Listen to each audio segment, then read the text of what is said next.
welcome to the first Friday Facebook session of 2021. We've had a couple of weeks off, so it's a bit strange to be getting back into the routine of joining us. So today we're starting the year off with a good one. Obviously, unless you've been living it under a rock, you will know that we are back in lockdown point 3 or point 2 for some people, but point 3 for everybody else.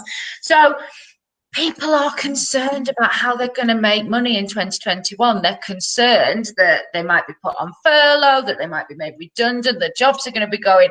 More people than ever are taking up a side hustle and are doing some sort of multi-level marketing or some sort of side project in addition to or instead of their full-time job. And so we thought, why not start the year with some top tips for those of you who are trying to get a little bit of a portfolio career going and trying to make a little bit of extra income for the household. And we have a network marketing guru on with us today. So Christine, tell us about yourself and your business successes that you had with your company last year, because they were massive, weren't they? They were, yes. So hi, I'm Christine Smith and I'm a diamond president with the Body Shop at Home. So I've been with the company for 12 and a half years now, and when I joined I had no experience of this whatsoever. In fact, my skincare experience was basically cleanse, tone, moisturize, but I was interested in it. And I'd always loved the Body Shop, always loved what the company stood for. So it was in here, if that makes sense. So I started doing this when me and my husband both got made redundant. We both used to work for Air Tours, and it's just grown and grown and grown. So let me think. Beginning of lockdown, March 2020, goodness me and my husband sat at this table and we were like, what are we going to do? All these people's businesses. We had 1,800 people in the team there, and I felt so responsible for them all and each of their individual incomes. And then from that conversation, I don't think I moved. So we ended the year on over 4,000 consultants. We did £11 million of sales just in my business alone, and absolutely blew it out of the water. And you know, the people within that who are making differences to their lives, whether it's putting food on the table, little treats for the family, some paid for Christmas, some are saving for holidays, we've got people saving for weddings, that kind of thing. So you know, everybody does it for a different reason, and people's reasons change as they go through, but it is a great way to earn. That's the beauty of it as well, Christine, isn't it? Is that people can do it as much or as little as they want. Like you say, if you just want to earn a few £100 to help you get through Christmas, you can do that. If you want it to, you know, take over your second income, you can do that. It depends how, you know, put into it, and you'll get out of it what you put in, won't you? Yeah, absolutely. And it was my second income when I started, but then it overtook the first income. So so that's all I do now. Yeah, fair enough. And Simon Dalley, who are you? Simon Dalley, one of the directors of GrowTraffic. Marvellous. And you don't do network marketing, do you? You're just on the call as a freeloader. Yeah, I'm just really interested to find out more. I've never ventured into kind of network marketing, multi-level marketing, despite knowing lots of people who kind of do that as part or the biggest part of their kind of the way that they make a living. Yeah, it's really interesting actually. So with GrowTraffic, you know, we help people grow their online profile, whether that be through their website or their social media profile or whatever. And we didn't really get a lot of network marketing people up until last year, and there did seem to be a real explosion of people, and you know, obviously lockdown and COVID was a massive contributing factor to that, but we seem to suddenly start having a lot of conversations with people who wanted to grow that side of their business and grow their online profile, and it always gone. And it doesn't have to be, or it didn't seem to be exclusively you know, people who were doing it just solely for that thing. Like, people wanted to grow their profiles for themselves as much as for the network marketing. So they would start a blog in their own name and they'd have a bit of a website, but they would be doing the product of the company, whatever, which one it was that they were with. But it was more about that kind of personal growth and growing that online reputation and stuff, which I think is one of the things we will come on to talk about. So we have top 5 tips for those of you watching. You're here for the top 5 tips on how to grow your network marketing business. So tip number 1, Christine, have a plan. Now, this is a pretty universal tip that we give with kind of everything we're doing, but go on, talk me through, why do people need a plan? I think if you want to achieve and you've got a goal, you need a plan to get there. And what we always say in our business is understand why you're doing this.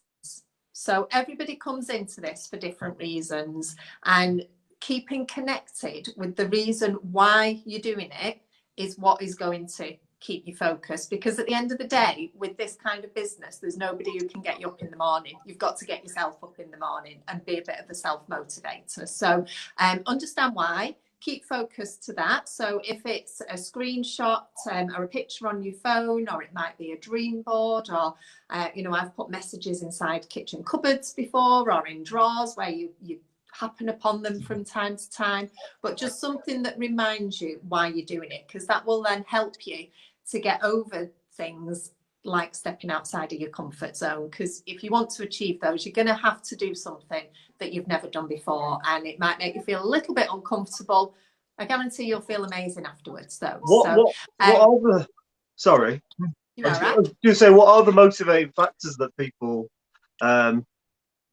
are able to use to get them to get out of bed in the morning and actually make a difference with this? I would say it depends on why they're doing it. So if they're doing it for self-esteem, it's how they feel afterwards. If they're doing it for income, it's that money landing into the bank account and the difference that can make. If they're doing it to be able to stay at home with the family, it's the days out, the trips to the park, that kind of thing. So everybody's motivator is different. It's not one size fits all. And just keeping that in mind. We have a little saying, don't we? Start with the end in mind. So if they know why, so for example, it's somebody who's on maternity leave and they don't want to go back to work, that is their end goal, and then working back, how can they achieve that goal? What's it going to take for them to be able to stay at home and work this around looking after a young family? Yeah, it's a good point as well, isn't it? Because like exactly what you said, Christine, a lot of this is for most people that will start doing it, absolutely stepping out of the comfort zone. They're not people who are starting off as kind of multi-million pound earning business owners. They're starting off as normal people who are trying to have a little bit of a side income. So they haven't been their own boss, and they haven't, done their own accounts, and they haven't had to be accountable for their own time. They've probably worked a 9 to 5 or work shifts in a shop or whatever it might be. So it is absolute, just that basic kind of mindset of going from being an employee to running your own business and working for yourself. That's massive stepping out of the comfort zone for a lot of people, isn't it? And you've got to have some sort of strategy to keep you on track. Otherwise, you'll just fly off and it won't happen, will it? Yeah, and we can help with that. We can help with the things that they need to do to achieve the goals. But at the end of the day, we can't go around and knock on everybody's doors every morning and make sure that they're doing it. So, I always, whenever we do training, I say, attending the training is just the beginning. It's about what you do with that training afterwards that makes a difference. So what were your goals when you first started? We needed money for food on the table, and my husband was training to be a driving instructor, so I knew I needed £50 a week to cover the cost of his lessons to become a driving instructor. So my personal goal when I started was to earn £100 a week, £50 towards food and £50 for his driving lessons. And that's really interesting, actually, isn't it? Because it is literally that when you say have a plan, it doesn't need to be a massive 5-year in-depth plan that you've written out, you've got a binder folder. It can literally just be, I need to earn this amount of money this month to cover my bills. That's it. Yeah. Yeah. Okay, brilliant. We'll move on because time is marching away from us. So how to grow your network marketing business. Tip number one, have a plan. Even if it's just scribbled on the back of a fag packet, have a plan. Tip number two, reach out to grow your audience. Reach outside of your existing audience and grow your audience. Christy, tell us about that. Yeah, so you're only going to get so far if you're going back to the same people time and time again. And, you know, the benefit if you're working with a well-known brand is that your friends and family might already use products from that brand. So they're just going to switch from going in the store or shopping online to shopping with you instead.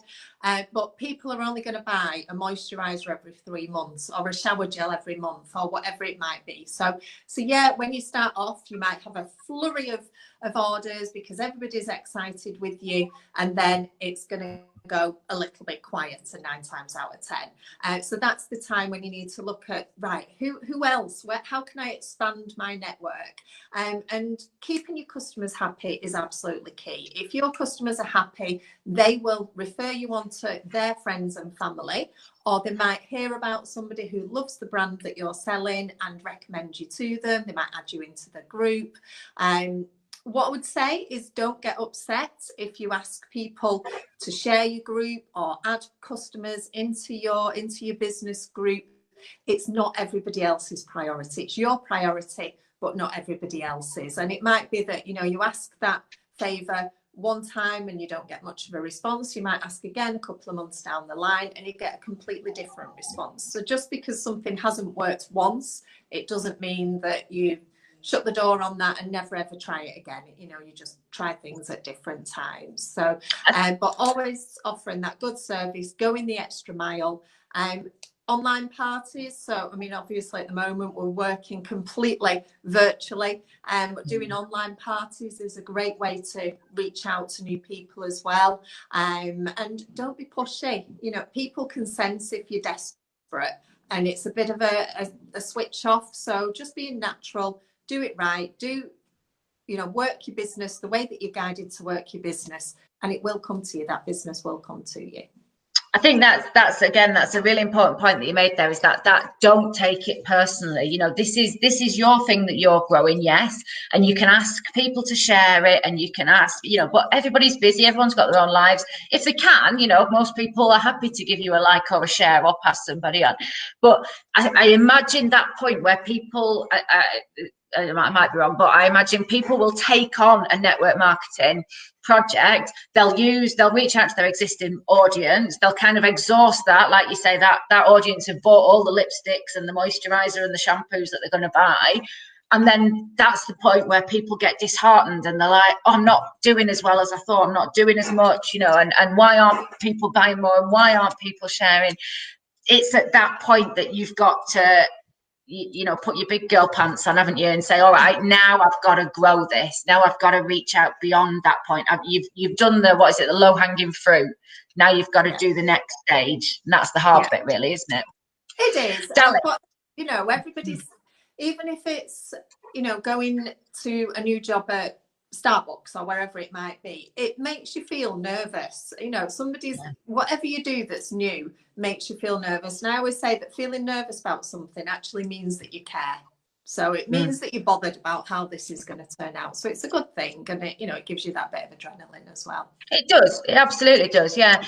Dalley, this is really, it's the same thing that we would say to any business, isn't it? It's the same for whether it's network marketing or kind of traditional businesses. Is you reach that point and suddenly you've got to reach out and grow. So how, very briefly, without taking us through an entire marketing strategy, what are some really simple things that people can do in order to grow their audience?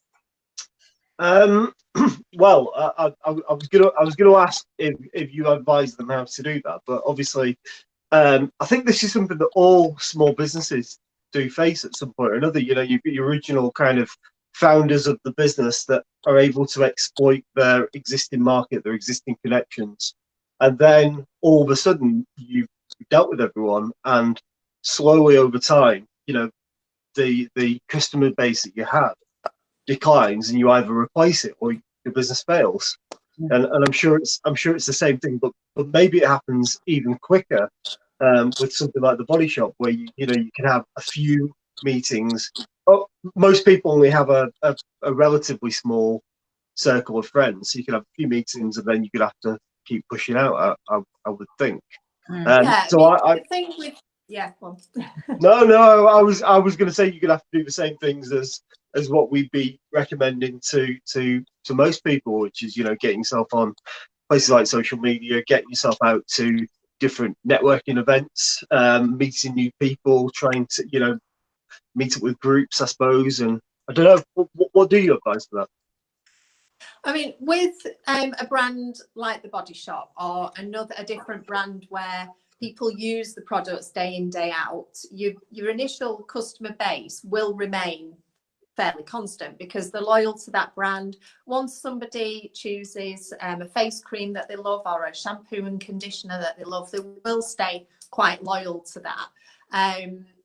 But they're not going to buy them all the time. So if people want to see that regular commission dropping into their accounts, then we'd very much look at who they know, what might they be able to achieve, who might help them, what kind of things could they do, could they ask people to share the group, could they ask people to add the friends into the group, might they have somebody who wants to do a virtual party that they then invite their friends and family to, who would then, because they're seeing the consultant face to face and doing what they're doing, they're building a relationship with that consultant and then they become an ongoing customer as well. So you've led us perfectly on to the next point. In fact, I'm going to switch around points 3 and 4 because the point 4 actually follows on nicely. So we're going to do point 4 as point 3. So point 4 is build relationships, not a sales funnel. And you've already mentioned this briefly, Christine, and I think, you know, this is this is something that we tell all of our clients, regardless of what business they're in.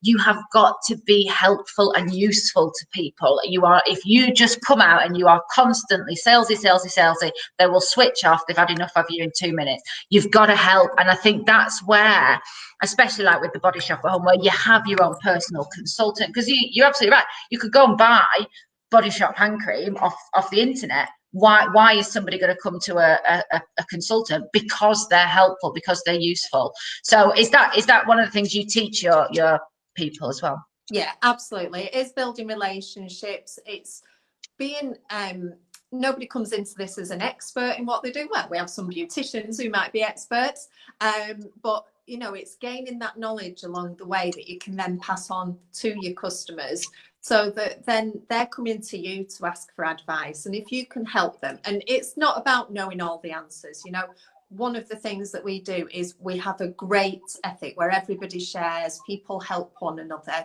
You know, it's not competitive in our business at all. Everybody encourages one another.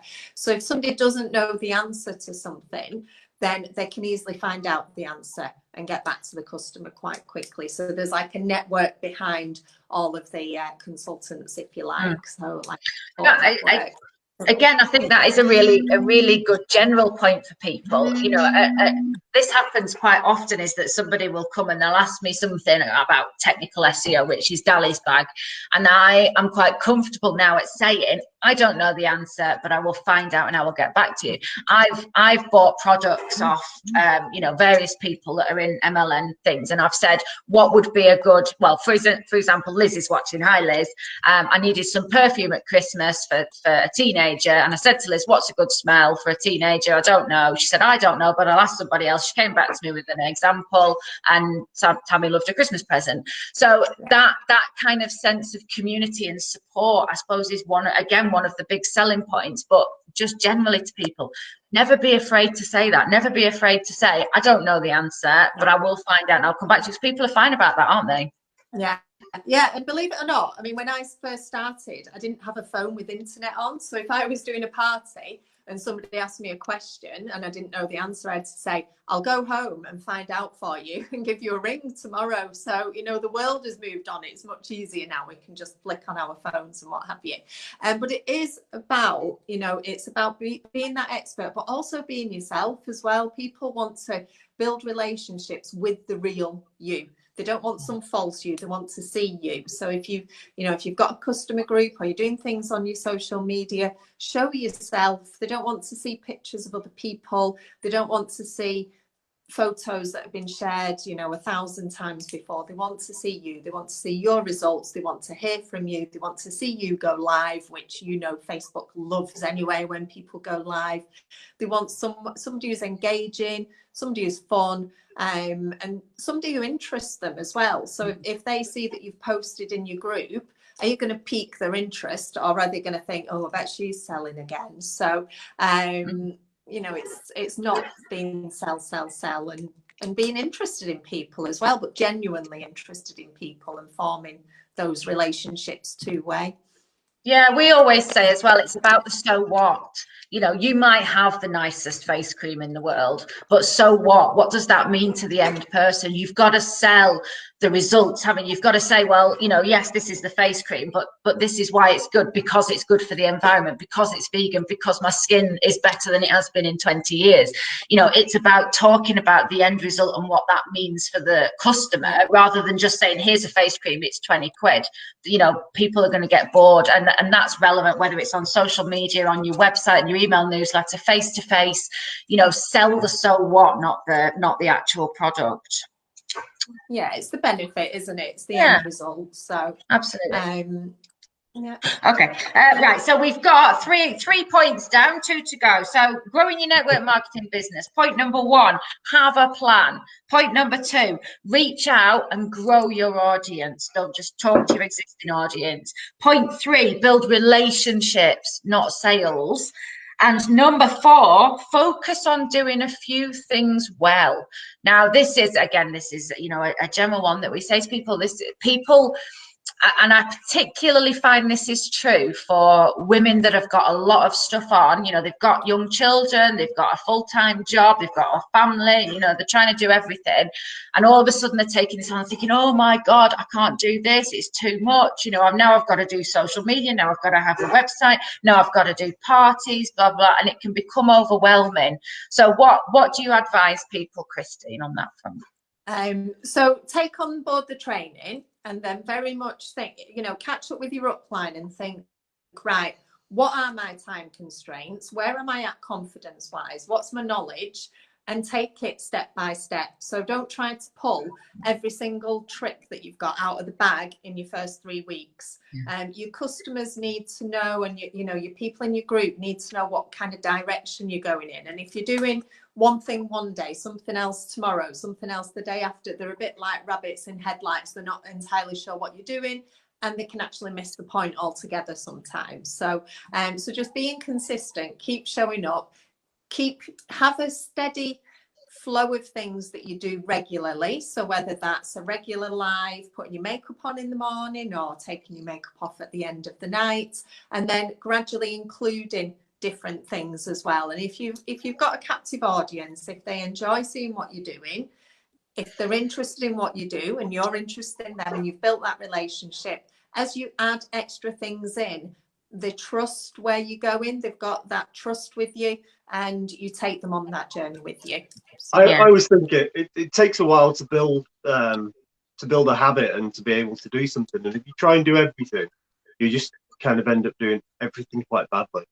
So, you know, just tip one thing. Yeah, and there are two ways of looking at it. Some people won't try something because they're worried it won't be perfect. Now, it is, you know, it's better to be done than perfect. It's better to do something than to worry about it being completely polished and 100% bob on, because we'd never do anything if we always aimed for perfection. So, you know, I've done lives in the house before, and then the kids have started screaming in the background. Well, do you know what? I've got kids, so it's part of who I am.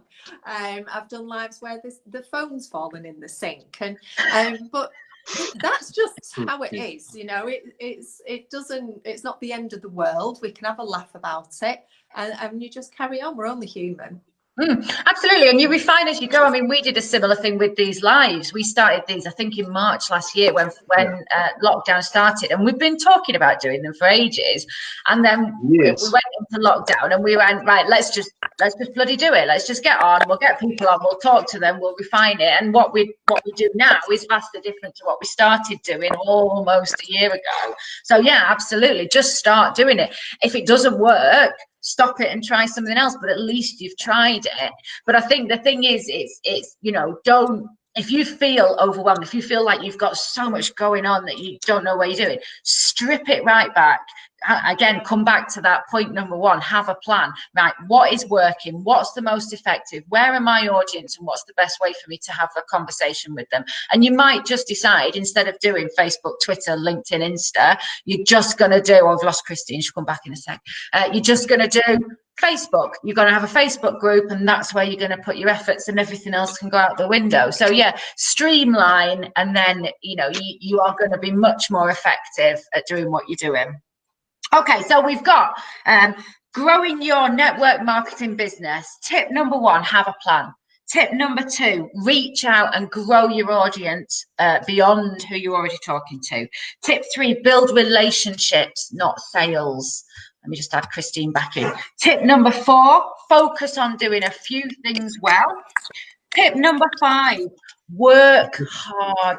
Now, it sounds like a really obvious one, doesn't it? Work hard. But I think one of the big things, and I think where a lot of people will fall down, and correct me again if I'm wrong, Christine, with MLN, it's that they think it's an easy life. You know, oh, I don't need to do anything, and all of a sudden I'm going to have this second income. It's not that. It's just exactly the same as anything else in the world. You've got to actually put the hours in to reap the rewards. Go on, tell me more about that, Christine. I think because, you know, people, I mean, I'm not great at showing what I do and what have you, but people will see somebody getting cars with the commission, or moving house, or whatever it might be, and they think, oh, I can have that. But what they don't see is the hours and months and years that's gone into achieving that. And it is like any other business. You've got to work hard to achieve. And you know, we have another little saying. Some people say good things come to those who wait. We say good things come to those who work the butts off and never give up. So you've got to keep at it. And really, if you do hit blocks in the road, which everybody does, you know, every single business will get to a point somewhere where they think, not sure. The time when you feel like giving up is the time to push on. You just never know what's around the corner. You never know who you're going to meet next. And if you look at some of the huge brand success stories, I mean, Coca-Cola sold $50 worth of products in their first year. And now look at them. The Colonel, KFC, was laughed at when he took his recipe around to restaurants, but it didn't stop him. You know, if in this kind of business, you've got to be prepared to hear the word no, and to hear the word no a lot. You're going to hear it a lot, but it's not taking that to heart. People aren't saying no to you. They're not rejecting you. They're rejecting what you're offering them. So, you know, if I thought of all the people who I've spoken to about becoming consultants over the years, if they'd all joined, I'd probably have a team of about 10 or 12,000 by now, but I haven't. I've got 4,000. So, and think about the number of times that you say no. A lot of people will like think, oh, I can't ask that. What if they say no? But, you know, you go into Costa. Would you like marshmallows on your hot chocolate? No, thank you. You go into McDonald's. Would you like to go large? No, thank you.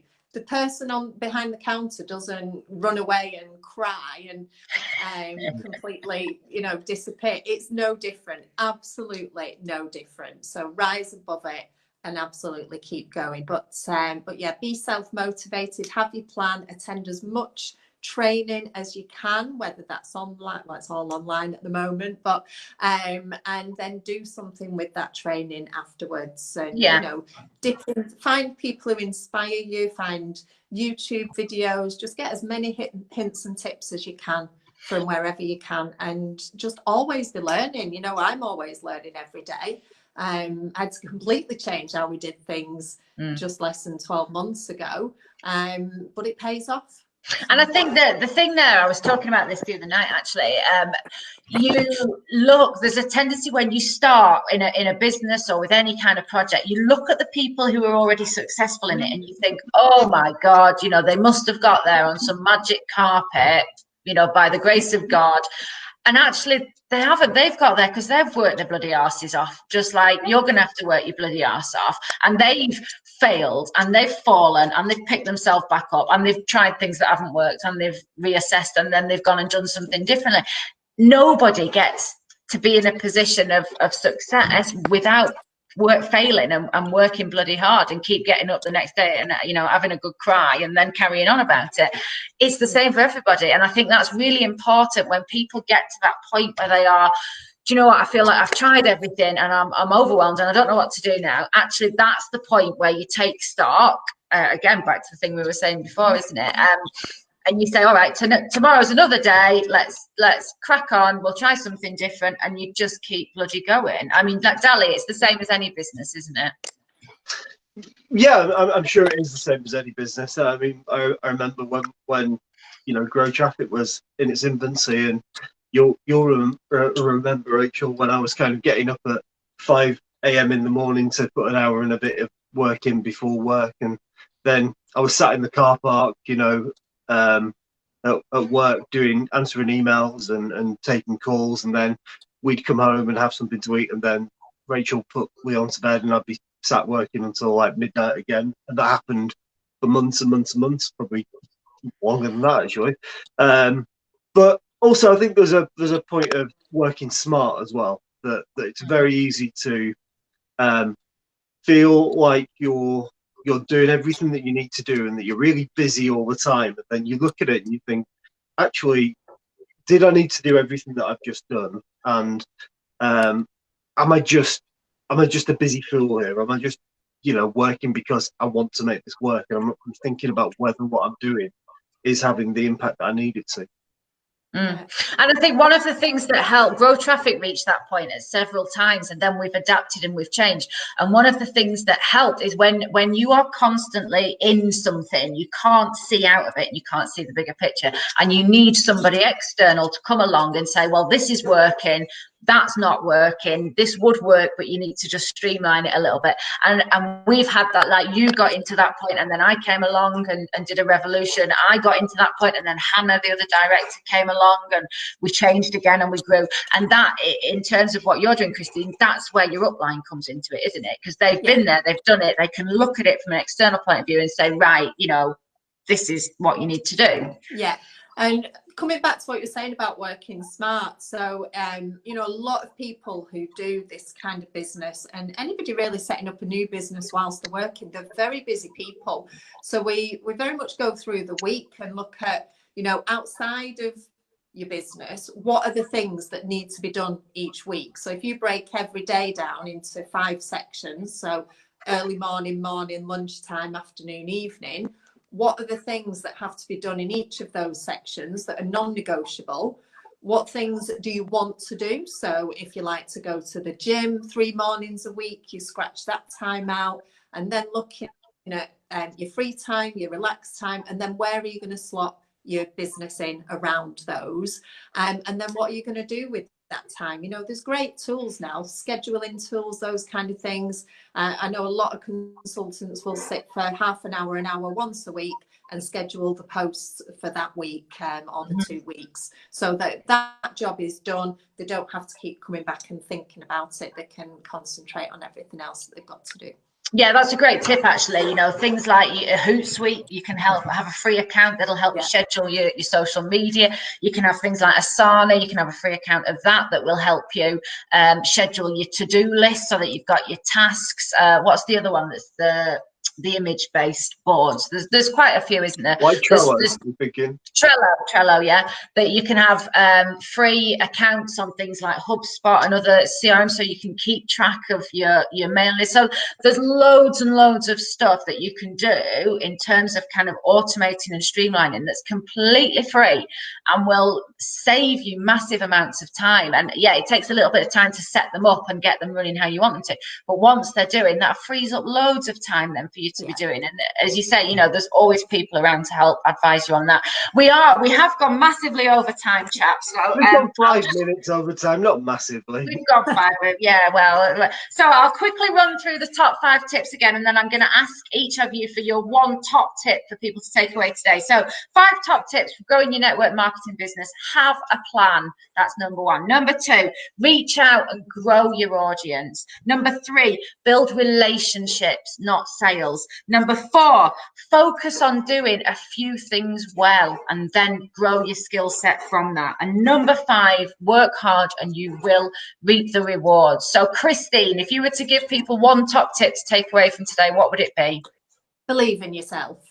So if you believe that you can do it, and you believe that you can achieve what you want to achieve, whether that's on your own or with the support of others, then you've got a much, much better chance of doing it than if you think, I can't do it. So really have that can-do attitude and believe in yourself, because that'll take you all the way.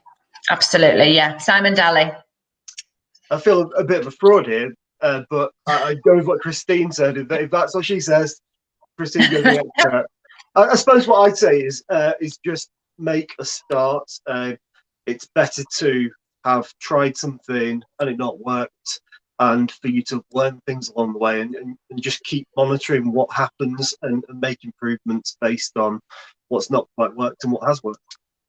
Yeah, and mine was similar actually. I was going to say have patience as well with yourself. Don't set off and think within a month I've got to be earning, you know, a multi-million-dollar salary, and I should have won a car, and I should be on a holiday to the Seychelles and blah blah. That's not how it works. It's going to take time. So, you know, just chip away at it. Don't have a plan that's kind of achievable so that you can tick things off that list and look and feel like you've achieved things. And then you can make a new plan and go on to do more. So be kind to yourself. What's that off Bill and Ted's Excellent Adventures, isn't it? There we go. That's a good point. I've got a question. Sorry, I've got a question. Go on, quickly, very quickly. How many, this is Christine, how many diamond diamond presidents are there in the organization? Yeah, I think there's about 9 or 10 now. Right. Okay. Wow. Not entirely. So, I think there were 3 when I became it. So. Okay. Wow, well done though. That's for that few people to have achieved that rank. That puts into context how good you are. So yeah, brilliant. Thank you so much for your time, both of you. I really appreciate that. Everybody else, will be back in 2 weeks. I don't know what we're talking about, but I'll let you know on the Facebook. Have a lovely weekend, everybody.